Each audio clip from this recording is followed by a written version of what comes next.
یہ ایک قدیم جنگل کی گہرائی میں، جہاں سورج کی روشنی زمرد کے پتوں کے درمیان رقص کرتی تھی اور پرندے اپنی میٹھی دھنیں گاتے تھے، لیورا نامی ایک خوبصورت لڑکی رہتی تھی۔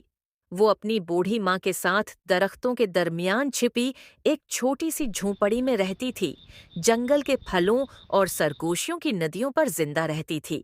لیورا کسی دوسرے کے برعکس تھی، اس کے بال خزاں کے پتوں کی طرح چمکتے تھے اور اس کی آنکھیں سنہری شہد کی طرح تھیں۔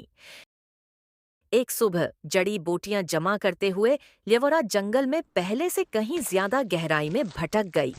وہاں صاف سنہری سورج کی روشنی میں نہاتے ہوئے اس نے ایک عجیب چیز دریافت کی۔ ایک باغ جو اس نے کبھی نہیں دیکھا تھا، سب سے زیادہ متحرک سرخ مرچوں سے بھرا ہوا تھا۔ پودے اس طرح جھوم رہے تھے جیسے سرگوشی کرتے ہوئے راز ہو، اور ان کی تیز خوشبو ہوا میں گونج رہی ہو۔ متجسس، اس نے ایک کو چھوا اور ایک لمحے کے لیے اسے اپنی انگلیوں میں گرمی پھیلتی محسوس ہوئی، جیسے مرچوں نے ان کے اندر جادو کر رکھا ہو۔ اس نے ایک مٹھی بھر لی اور اپنی ماں کو دکھانے کے لیے جلدی گھر پہنچی۔ اسی دن ایلڈن نامی ایک نوجوان شہزادہ جنگل سے گزرا۔ وہ اپنے بیمار باپ بادشاہ کو ٹھیک کرنے کے لیے نایاب جڑی بوٹیوں کی تلاش میں تھا۔ قسمت اسے لیورا کے کاٹیج میں لے گئی، جہاں اس نے لڑکی کو اپنے ہاتھوں میں سرخ مرچیں لیے کھڑی دیکھی۔ جس لمحے ان کی نظریں ملیں، دنیا تھمتی ہوئی محسوس ہوئی۔ ایلڈن اس کی خوبصورتی اور اس کی نظروں میں مہربان تھی۔ لیورا نے بھی اپنے دل میں کچھ ہلچل محسوس کی۔ اس نے اسے اندر مدعو کیا اور دونوں نے مل کر مرچوں سے کھانا پکایا۔ ایلڈن کی حیرت کی بات یہ ہے کہ مرچوں کا ایک پرفتن ذائقہ تھا، دونوں آتشی اور میٹھی۔ وہ ایک وقت میں جانتا تھا کہ لیورا خاص ہے۔ دن بہ دن وہ اس سے ملنے جاتا تھا اور ان کے درمیان محبت بارش کے بعد جنگلی پھولوں کی طرح کھلتی تھی۔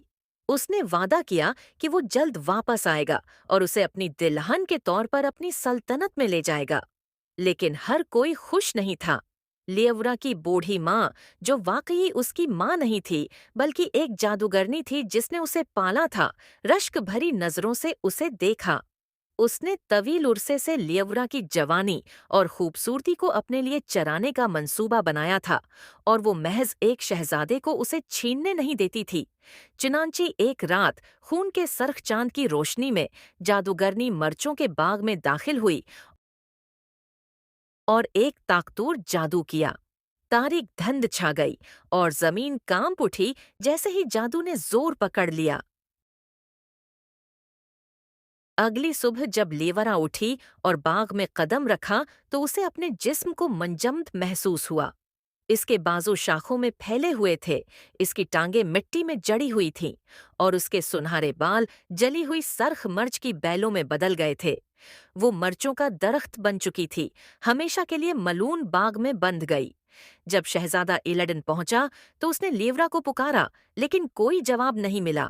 اس کے بجائے اسے مرچوں کا ایک لمبا درخت ملا جس کے پتے کانپ رہے تھے جیسے رو رہے ہوں۔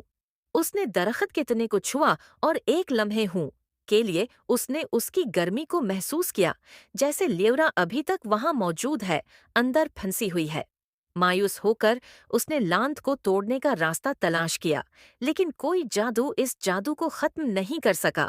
دل شکستہ ہو کر اس نے مرچوں کے باغ کے ارد گرد ایک سنہری باڑ بنوائی اور ہر روز درخت سے اس طرح بات کرتا جیسے لیورا اسے سن رہی ہو۔ کچھ کہتے ہیں شاخوں سے ہوا چلی تو پتے سرگوشی میں اس کا نام پکارتے ہیں، اور یوں لیورا مرچوں کے باغ کی محافظ رہی۔ اس کی محبت ہمیشہ کے لیے اس